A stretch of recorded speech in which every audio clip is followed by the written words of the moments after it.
throw away because my wife knows my main and because my mom follows me on everything that isn't nailed down. Ages for context. Me, 35M. Wife, Sloan, 33F. Son, Evan, 7M. Midwestern suburb with a water tower that looks like a scoop of vanilla and 3 targets within a cheerful 10-minute radius. My marriage didn't blow up because of a fling or a lipstick stain or a mysterious hair on a jacket. It ended because a pair of AirPods told me a joke I couldn't unhear. The punchline was a notification that said, Sloan's AirPods were left behind near Willow Creek Inn. Left behind is a gentle phrase for a bomb. I hadn't even meant to be the guy who gets those alerts. I bought the AirPods for Sloan on a random Wednesday apology tour after forgetting to sign up for snack duty at Evan's Little League. I paired them to her phone on our couch, under a blanket with a hole we keep meaning to fix. She kissed my cheek and said I was ridiculously thoughtful, which is a sentence that sounds like a compliment until it doesn't. 2 months later, the little white case ratted her out with the enthusiasm of a golden retriever bringing you a shoe you didn't lose. It was a Thursday. Sloan told me she had book club, which is code for wine with stories on top. She left wearing the sweater I like, the one that makes her look like she has secrets but nice ones. I put Evan to bed with 2 stories, one about a raccoon who opens a bakery, one about a raccoon who respects zoning laws. I washed the slow cooker we used for chili and calculated whether I could eat the leftovers for a week without hating myself. Then the notification slid down my screen like a magician's scarf. Sloan's AirPods were left behind near Willow Creek Inn. I stared at it long enough that my phone dimmed. I clicked the map thinking maybe Willow Creek Inn opened a bookstore. It did not. It offered boutique comfort, which I think is Latin for lamps that look dangerous and carpet that's too confident. I watched the little dot pulse. My chest went hollow in that cartoon way where a character opens their mouth and a ghost leaves. I told myself there are 1 million explanations that aren't the bad one. Maybe book club is hosting an author event in a lobby. Maybe they're helping someone who drank too much. Maybe the AirPods decided to LARP as somebody else's because Bluetooth is chaotic. I would have believed almost anything if it meant I could still sleep. I didn't sleep. I put on a hoodie and drove. The Willow Creek parking lot was half full and the night smelled like rain that changed its mind. I parked by a decorative boulder and sat there long enough to realize the car's clock light is judgmental. I opened Find My and watched the little green circle breathe. Then I did something I'm not proud of. I walked inside like I was looking for a vending machine and followed the dot to the 2nd floor where the carpet tried to swallow my shoes. Outside room 214, there was a room service tray with 2 wine glasses and a plate that used to be fries. I didn't knock. I'm not a movie. I went back to the front desk and told the kid with the name tag that my wife had called frantic because she left her AirPods in the lobby. I said I could show proof of ownership but didn't want them to die in lost and found. I held up the app like a badge. He looked 19 and tired. He brought me a small gray bin. The AirPods were inside, warm from someone else's hand. There was a lipstick smudge on the case. It wasn't a color Sloan owns. It was a color the word siren would buy. I drove home with the case in my cup holder glowing like an egg. I placed it on the kitchen counter next to the slow cooker and watched nothing happen. The dishwasher hummed. The house was the same house where we take first day of school photos. I felt like a thief who'd stolen something awful. In the morning, Sloan came in on a breeze of coffee and book club laughter that wasn't happening. She kissed Evan, kissed me, said she was starving, and reached instinctively toward the counter, then stopped like the AirPods were a snake. She smiled too wide and said, "Oh, I couldn't find those last night. I thought I left them at Maya's." Maya is the Midwest's favorite scapegoat. I said, "Weird." The app said Willow Creek Inn. She blinked like the sun. The book club moved there because Maya's living room was a disaster. We used the lobby. Classy if you ignore the carpet. I nodded like I was made of wood and poured cereal that missed the bowl. Infidelity doesn't arrive with funeral music. It arrives with 1,000 small choices and one little white case on your counter you both pretend isn't a witness. Over the next week, I became an accidental data analyst. Not a snoop, those guys breathe through their mouths. I just paid attention with intention. Sloan's car insurance has an app that tattles about hard brakes. She asked me to set it up once because I get excited about discounts. It shows trip history. I opened it. Book club nights had events near Willow Creek. I checked our shared grocery account. There were charges at a tapas place by the inn, the kind designed for couples who want to call an affair, small plates. I had a friend to call, the kind every married man has but doesn't want to admit he might need. Tarek, 36M. Divorced, father of one, and the owner of a couch that has seen men cry in a very dignified way. I went to his place with a six-pack and the AirPods in a sandwich bag like evidence. He listened without interrupting, then said, "You need a lawyer and a therapist, not in that order, and a doctor for tests because you love yourself and your kid more than your pride." "Do I confront?" I asked. "You already tried. She told you the carpet story. You don't confront. You document and protect yourself. And you breathe. I wish someone had told me the breathing part. It's strange what you remember when your world is doing an earthquake impression. I remember the way Evan's shoelaces made little commas. I remember the sound the fridge makes when the ice drops. I remember how heavy my ring felt, like it had gained an extra pound of meaning I wasn't built for. I made appointments. The doctor's office smelled like lemon and paperwork. The therapist's office smelled like tea and boundary setting. Ms. Alvarez, the lawyer, had a puzzle on her desk with 3 pieces missing and a look that said she knew exactly where they were. She said words like equitable distribution and temporary orders and best interests of the child. She said, "When you talk to her again, do it somewhere you can leave. Don't erupt. Don't accuse. Ask for honesty like you're asking someone to pass the salt. And don't call the other guy." I asked if I had to know who the other guy was. She said I didn't. She said my brain would tell me I need that information the way it tells me I need sugar at 10 p.m. She said, "Try to want information that helps." That Saturday I coached Evan's little league with a smile that felt stapled. Sloane was there with orange slices, the patron saint of halftime. She cheered for every kid like she was auditioning for something. At one point, she rested her hand on my back and I almost turned into a statue. I could feel the outline of someone else's fingerprints on her skin like a joke my body made up to be cruel to itself. After the game we did the choreography of family. Car seat buckles, snack bribery, sunscreen fight. Sloane said she forgot her wallet and went back to the bleachers.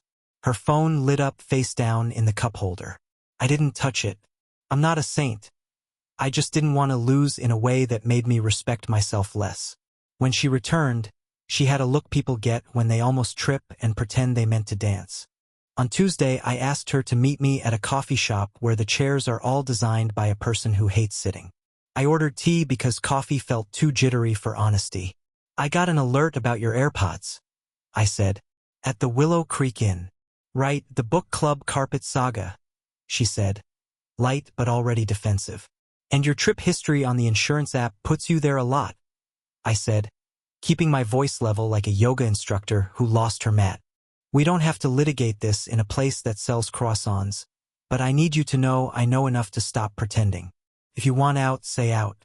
If you want in, we need honesty and boundaries that have bolts." She didn't cry. That came later. She did the thing where she pressed 2 fingers to the bridge of her nose like pressing pause on herself.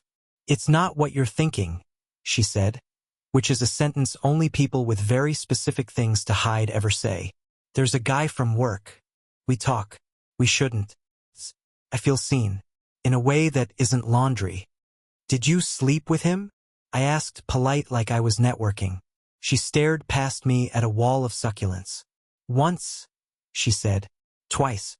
I don't know how to count because everything since the first time feels like the same mistake happening in episodes.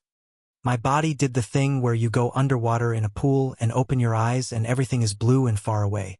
I nodded because if I spoke I would bargain. "Okay," I said.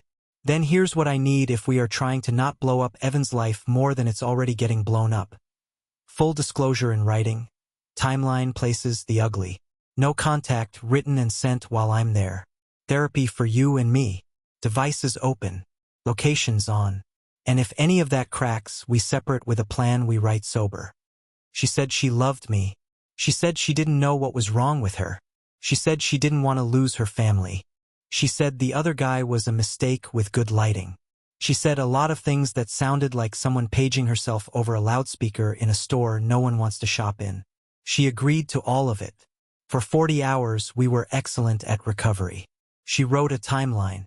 We proofread our heartbreak like grant applications. She sent a no-contact message that used the words wrong and respect and do not. I watched her block him like watching a bridge retract. We sat on the couch and watched a show about home renovations where walls come down and then two people cry when they see a kitchen island. We pretended that was a metaphor for us. On the third day, an unknown accessory detected notification popped up on my phone while I drove to pick up Evan.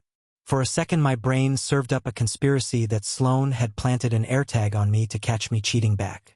Then I remembered I'd stuck an AirTag on my keys after losing them in a pile of soccer cleats last month.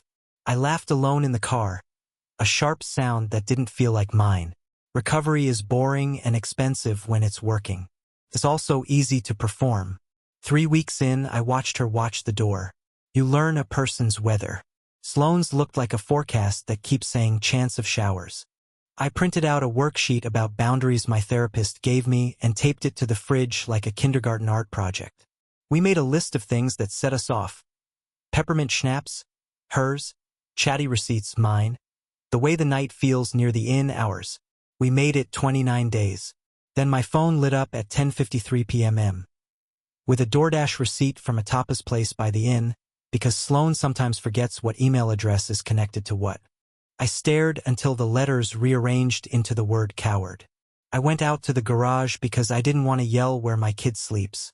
I stood by the dryer that rattles when it wants attention and texted Tarek. I think it's happening again. He replied in under a minute. Choice time. Not about her. About you. Sloan came home at 11:40 with hair that looked like it met a convertible. I had the receipt on the counter under the kitchen light like a science exhibit. She saw it and didn't bother inventing a new story. I texted him goodbye in person, she said, which is the kind of sentence that holds hands with a lie. We needed closure. People who are done don't need closure where the pillows have opinions, I said. I can't do this on hard mode while you keep playing secret levels. I love you enough to not teach our son that love means letting someone step on your neck politely. We initiated the plan. We told Evan together the next day, using words approved by a therapist who makes adults role-play like brave children. We're going to live in 2 houses, I said. You didn't cause it. You can't fix it. You're loved in both places the size of outer space. He asked if both houses would have waffles. We said yes so fast it was almost funny. I moved into a rental that smells like clean paint and other people's choices. We did the spreadsheet dance with Ms. Alvarez, who transformed feelings into math. We learned phrases like right of first refusal and holiday rotation and Wednesday drop-off protocol. I slept on a mattress on the floor for 2 weeks and discovered that grief has a sound at midnight even when you live on a quiet street. People were surprisingly decent. My dad fixed my leaky sink and didn't look at me like I was a broken appliance. My mom brought a casserole and whispered prayers like coupons. Tarek took me to a minor league baseball game where the stadium lights made everything feel like a simpler problem. Throw, hit, run, try again. Sloan texted about pediatrician appointments and school field trips, and once about a bird that somehow got inside our old house. I went over with a towel and a plan, and we stood 6 feet apart while I tried to usher a sparrow toward a window, and we laughed when it decided it would rather have a breakdown on top of the fridge. It felt, for a second, like something that wasn't a failure. Then a new email arrived because life likes a sequel. A message from an HR address I didn't know. Subject, inquiry. It was Sloan's office doing damage control. The other guy's wife had complained about a workplace relationship. There was a policy. There were forms. There were consequences that would trickle but not splash. I didn't feel vindicated. I felt tired in a way no nap can cure. The divorce became a calendar appointment on a Tuesday. The judge looked like a person whose hobby is crosswords. We agreed to terms because we are both civilized and also because we were both too tired to fight about the couch. The court clerk stamped papers with a sound like a book closing. After, we sat in separate cars in the same parking lot and texted each other anyway. She wrote, "I'm sorry." I wrote, "Thank you for Evan." She wrote, "You were a good husband." I wrote, "You were my favorite person." Then we both probably cried in our own ways and went to pick up the same kid from the same school and decided to tell him nothing changed about Friday pizza. Here's the part one wish I could send to the version of me who drove to the Willow Creek Inn. You survive. Not heroically. Not with a montage scored by a ballad. You survive like a person learns to drive in snow, hands steady, eyes further up the road than feels natural, a quiet agreement with yourself that you will not slam the brakes even when everything wants you to. You find a coffee shop where they know your order but not your business. You stop waking up with your heart sprinting. You buy a bookshelf and build it without crying at the second missing screw.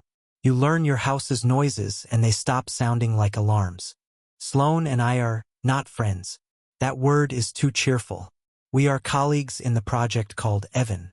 We share photos from opposite bleachers. We text about lost library books and dentist cavities and the time Evan told his teacher that Dad can make eggs 7 ways, and I realized I only know 4. On Mother's Day, I helped Evan pick out a card with glitter because he thinks glitter is the same thing as love. On Father's Day, Sloan sent a picture of Evan wearing my old high school hoodie like a cape. There are days it feels like grief gave birth to something smaller and gentler called respect. I still get the occasional left behind notification because I never remembered to unpair those AirPods. I don't mind. It's become a tiny ghost of a life I used to live, pinging from places like her car or her office or, once, the produce section where our son convinced her to buy a pineapple the size of a small planet. The first time I saw it, I pulled over and breathed until my hands listened. The last time, I smiled and kept driving. When I run in the mornings now, I pass the Willow Creek turnoff and take the next one. It's a longer loop by 2 stop signs and a field where a horse lives alone and looks like a question mark. I wave like an idiot every time. Back home, I make waffles even on Tuesdays because my house accepts bribes in the form of butter. Evan sprinkles powdered sugar like he's salting a driveway and tells me about dinosaurs with feathers because the world is always weirder than you want it to be and more interesting than you deserve. If you are reading this because you're in the part where your stomach is a trampoline and your brain is a courtroom, here's the advice Tarek gave me that did more than any AirTag tutorial. Don't light yourself on fire to keep a marriage warm. Ask for the information that helps. Get the boring help, lawyer, therapist, doctor. Tell the truth to someone with eyes who won't flinch. Decide what you need and memorize it like your address. Don't make your kid carry a bag you packed. And when an app tells you something you didn't want to know, believe it the first time. I'm okay. Not the Instagram kind. The human kind. The kind where you go to bed and wake up and do the dishes and the dishes don't feel symbolic anymore. The kind where you can sit in a parked car in front of a hotel you don't go into and feel proud of the door you didn't knock on. The kind where you can hand your son an AirPod and he says, "Do you hear the drums?" And you do. And they're not alarms. They're just drums. Months pass in the way months do when you measure them in custody exchanges and emails with subject lines like, "Thursday switch." Rather than calendar holidays, I learned a new language that uses time like currency. Pick up at 5:30 means 5:30. Not the soft 5:30 we used to live by where a Target return and a detour for fries turn it into 6:10. I found that if I arrive 10 minutes early and let the engine idle, I feel like a lighthouse rather than a speed bump. Evan runs out of Sloan's building with a backpack that looks too big for his shoulders, and I kneel even though my knees complain because he is still a kid and the world is still large. I caught myself doing inventory of what's missing less often. For a while the house sounded like a question. Now it sounds like a house. The faucet drips sometimes and I fix it without crying. The air conditioner thumps on like a friendly large animal. I put a small plant by the kitchen window and named it Kevin because my therapist says naming things helps. Kevin appears to be both resilient and unimpressed by my drama. On a Tuesday night when the sky looked like a bruise, an email slid into my inbox from an address that started with HR notices at, and I felt my stomach remember how to fall. It was a courtesy message to impacted parties, stating that the Willow Creek Inn incident, their words, not mine, had concluded with appropriate corrective action. No names, no details, just corporate poetry. I deleted it and then undeleted it and then put it in a folder called Paper Trail because Ms. Alvarez taught me that folders are how you tell your future self you cared. Sloane's name still pops up on my phone every day. The content of the messages changed shape. Before, it was a string of questions asked by people trying to pretend nothing is wrong. What do we need from the store? Where did we put the jumper cables? Should we invite the neighbors to the barbecue? Now it's a logbook for a shared project. Homework, dental appointments, the art teacher's heroic email about glitter policy. Once in a while, a message sneaks in that sounds like us in friendlier weather. She sends a photo of Evan asleep with a book open on his chest and writes, "He tried to read to himself and lost the battle." I write back a heart and nothing else because you can love the picture without reopening the room the picture came from. There are moments that still trip me. The first time Evan asked, with the bluntness of 7-year-olds, whether Mom's book club friend would be at his baseball game, I felt like all the oxygen in the car broke a union rule. I said, "You don't have to worry about grown-up friends at your game. You worry about hitting the ball and where your water bottle is." He accepted that because kids are geniuses at believing the first explanation you give them if it's delivered warm. I ran into the other guy once at a grocery store I don't even like. It was an off-brand chain with aisles so narrow you commit to a direction like a highway. He rounded the corner with a basket full of things that looked like effort. Spinach, yogurt, protein powder. My hand tightened around a jar of pasta sauce like it was a weapon. He looked like the version of every man who has a gym membership and a complicated tax situation. Our eyes did the quick math of, do we pretend we don't share a ghost? We did not speak. We both stepped aside in a choreography of Midwestern conflict avoidance and then reached for the same brand of pretzels. He gave a half smile that apologized for nothing specific. I paid in cash just to feel like I'd done something old-fashioned and walked to my car breathing like I'd run a mile. I tried dating with my training wheels still on. My therapist, who is contractually obligated to be kind, said to treat it like exposure therapy for a phobia of new stories. I re-downloaded an app and wrote a profile that admitted I am sentimentally attached to waffle irons and have strong opinions about bleacher seats. There was Lila, who teaches 4th grade and can parallel park like a wizard. We had coffee that turned into a walk where we talked about siblings and the ethics of pineapple on pizza. On our second date, she asked if I was ready to date. I said I didn't know, and she smiled like she's heard that line sung in every key. We dated for 6 weeks and then stopped gently. There are breakups that take things from you and breakups that give you back a room you forgot you own. Lila and I exchanged a thank you and returned keys we hadn't actually handed each other. The first big kid milestone post-divorce arrived disguised as a small one, a school art night. Evan's class displayed self-portraits made with yarn hair and googly eyes. Sloane and I stood 6 feet apart, by a bulletin board under a banner that said, "We are artists." Our son dragged us by both hands, one per parent, and narrated each glued macaroni like it was a museum with audio guide. Across the room, a dad I didn't know wore a t-shirt that said "Girl Dads Rock" and nearly cried at a paper penguin with eyelashes. I realized this is the club I belong to now. Not married, not single, not divorced with a capital D. Just parents who show up. We experimented with weekly logistics until they made less squeaky noise. The handoff used to be an emotional car wash, go in dry, come out wet. Then someone suggested we do the exchanges at the public library. Genius. The building that smells like paper and restraint lowers everyone's volume. We learned the rhythm. One of us returns the books and the other checks out the next ones, and we meet in the foyer like colleagues handing off a project folder. Once, on a rainy Wednesday, I watched Sloane lean down to tie Evan's shoe and saw the back of her neck and felt 15 different ghosts rise and sit like it was a pew. I waved at them. They waved back politely and left. In June, we had our full disclosure session that we postponed when signatures were wet. Felt late and also somehow right on time. 2 therapists, 2 clipboards, 1 box of tissues on a table that had exactly 2 water rings like a diagram. Sloane read from pages she'd printed and held with hands that shook. It was more detailed than the first timeline and less romantic than my fear. She named dates and said, "I'm sorry," without trying to put a bow on it. I learned things that hurt in clean lines instead of jagged edges. I also learned that most of what I imagined wasn't true in the dramatic ways I'd scripted. Affairs are rarely movies. They are spreadsheets with bad formulas. Afterward, we walked separately to the parking lot and then somehow together to the same taco truck because grief and hunger share a calendar. We ate standing up. She said, "Do you hate me?" I said, "I don't carry that bag every day anymore." She said, "You're still funny." I said, "That's a survival tactic, not a compliment." We smiled in a way that didn't invite nostalgia. We threw away our napkins and went home to different homes. Summer turned to a school year that arrived like a fresh notebook. Evan needed a shoebox for a project. He needed a costume for a wax museum where he decided to be a paleontologist named Jack who discovered a dinosaur that never existed. He needed us both to clap at an assembly where the microphone squealed and the principal made a joke that only the teachers laughed at.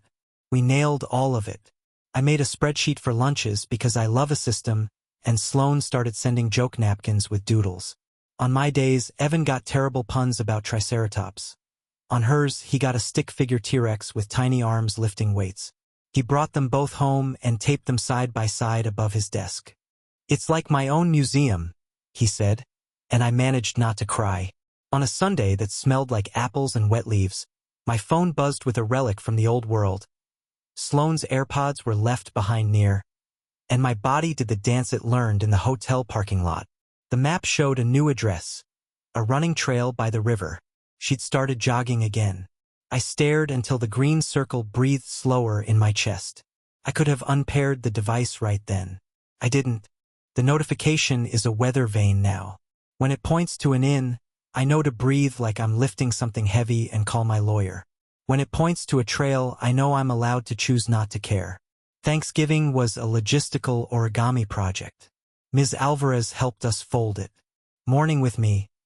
Parade and cinnamon rolls that come out of a tube with a pop that scares the dog I don't own. Afternoon with Sloane. Turkey, extended family, and a room full of cousins with exactly one volume setting. We traded at 1:30 behind a grocery store because the library was closed. I brought leftovers to Tarek's because men require supervision around gravy. He made a toast I don't remember. I was too busy watching his daughter teach Evan how to build a fort out of couch cushions in a way that violated several building codes and all of physics. In December, Evan got strep and learned the cruelty of cotton swabs. I sat with him on my couch, a long narrow barge of a piece of furniture I chose for the way it forgives spills, and let him nap on my chest like he was 3 again. Sloane came over with a bag of popsicles and a face full of guilt. "You don't have to feel bad for being at work," I said. "You have a job. I have a couch." She stroked his hair and I pretended not to look directly at her hand. We watched a movie we'd already seen 3 times without reciting the lines because maybe we're growing. Work changed shape in a way I didn't anticipate. My boss, who believes in efficiency and expressive eyebrows, asked if I wanted to take on a new client that required travel. A year ago, I would have said yes to prove something about my capacity. I said no because Tuesday is spelling test review and Thursday is baseball in the driveway, and I am aggressively in love with my life when it is small. My boss blinked and then said, "Good boundaries." Like a pop quiz I had passed by accident. January offered up a cliché and I took it. I joined a men's group that meets in the basement of a church that smells like coffee and the 1970s.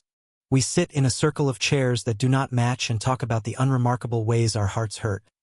Fathers we love badly, marriages that are statistics now, jobs that pay us in ulcers. There's a guy named Marco who lost his brother and speaks like his voice is heavier than his body. A guy named Nate who is 6 months sober and counts the days out loud. And a guy named Old Dave who brings donuts and wisdom in the same box. The first time I said the words, "I was a good husband and that didn't save my marriage," nobody tried to fix it. They just nodded the way men nod when they recognize a street and know where it ends. The Willow Creek Inn changed their logo. I know because a billboard went up by the highway with a new font that wants attention. The inn was reimagining itself as a venue for conferences and intimate celebrations. I laughed so hard alone in my car I scared a squirrel on the median. Later, curiosity tried to drive me to their lobby like a tourist visiting a former battlefield. I did not go. I bought a burrito the size of my forearm and ate it in a park instead and texted Tarek that I had chosen a burrito over a breakdown. He replied with a medal emoji and a thumbs up and a screenshot of a burrito he was also eating in solidarity. Spring came back like an apology note you finally believe. Sloane asked if we could shift the schedule so she could take Evan on a road trip to see her grandmother, who smells like lavender and opinions. I said yes and surprised myself by not asking a lot of questions. She sent photos from the trip that looked like postcards from a childhood I want for my son. Gas station sunglasses, a pie bigger than his head, a selfie with a dinosaur statue that could sue for defamation. When they got back, Evan ran into my house, cataloged every motel pool slide he had conquered, and then asked if he could sleep on my floor in a sleeping bag, because it feels like camping even if we are cowards. I said we were, proudly. I saw the other guy one more time, not at a store, at a school fundraiser where fate enjoys a plate of spaghetti. He stood by a silent auction basket with a golf theme and tried to look like he belonged in a gymnasium full of folding tables and raffle tickets. I felt anger rise like an elevator and then stop between floors. He looked at me and then away. I looked at Evan, who was attempting to win a cake walk with the intensity of an athlete. I gave $2 to a kid selling cupcakes and pretended money could buy the past a better ending. On the way out, the other guy approached like you approach a skittish animal. He said, "I'm sorry." I said, "I'm raising a kid." He nodded like I had answered a different question and stepped back into a life I am not in anymore. If this sounds tidy, it isn't. There are still days the house echoes. There are still nights I wake to a sound that isn't there and invented a backstory. There are Sunday afternoons that unfurl into something that smells like loneliness and I have to trick myself out of it with a project, a recipe, a run, a phone call to a friend who knows the exact length of silence I need. Healing is a calendar and a set of chores. It is also, unexpectedly, a pleasure. The pleasure of making a grocery list where nobody is lying to anybody. The pleasure of a clean car. The pleasure of a child who falls asleep in the backseat with glove hands still on and a jaw slack with the kind of exhaustion kids earn. On the anniversary of the night the AirPods tattled, I made waffles and didn't commemorate it on purpose. Later, after drop-off, I opened a notes app where I keep the quotes my therapist says that help. I added one of my own. You can forgive someone without needing a sequel. Then I scrolled back through the earliest entries, the ones typed with hands that shook on a steering wheel in a parking lot, and realized I had become the person those notes were trying to construct out of lumber and stubbornness. Sloane started dating someone new in the soft way people do when they're smarter. She told me before Evan could. "He's kind," she said, which is either a warning or a gift. I met him on a porch under a string of lights that every rental house in America apparently issues with the lease. He is a physical therapist with a laugh that sounds like a good seat at a ball game. He shook my hand like a person who understands knees are important. Evan likes him because he can whistle with 2 fingers and knows the names of obscure dinosaurs. I do not hate him. I braced to. I wasted energy. My job is to be the weather that lets my kid grow. Hatred is bad weather. Last week, Sloane texted me a screenshot of a Find My notification I'd forgotten. We both still get. Sloane's AirPods were left behind near home. Not the old house. Her new place. The word home landed clean. Not like a threat. Like a label you put on a jar after you taste the contents and know exactly what they are. I replied with a thumbs up and a joke about their battery life. She wrote back, "They're ancient like us," and a laughing emoji. I didn't correct her timeline. We are not ancient. We are exactly as old as we are, and for the first time in a long time that feels okay. Here is my postscript because Reddit always asks for one. The AirPods live in a drawer at my house now. When Evan's with me and wants to watch a video about space on the iPad while I cook, I hand them to him. The case still has a tiny pink smear the color of a bad decision, and it does not make my ribs tighten anymore. It makes me check the expiration date on the milk. It makes me stir the sauce. It makes me remember to turn off the oven. It makes me ordinary, which is to say, alive. And if you ever get a notification you don't want that tells you a story you would rather not hear, know this. You can survive the truth. It is the lies that rot the floor. Put a name on the plant by your window. Learn your house's noises. Teach your kid a joke so terrible it becomes family property. Be a lighthouse if you can. Be a buoy if you must. The ships will find you either way. The weather will change. The drums will still be drums, not alarms. And there will be waffles on Tuesday, because there are always waffles on Tuesday when you choose it.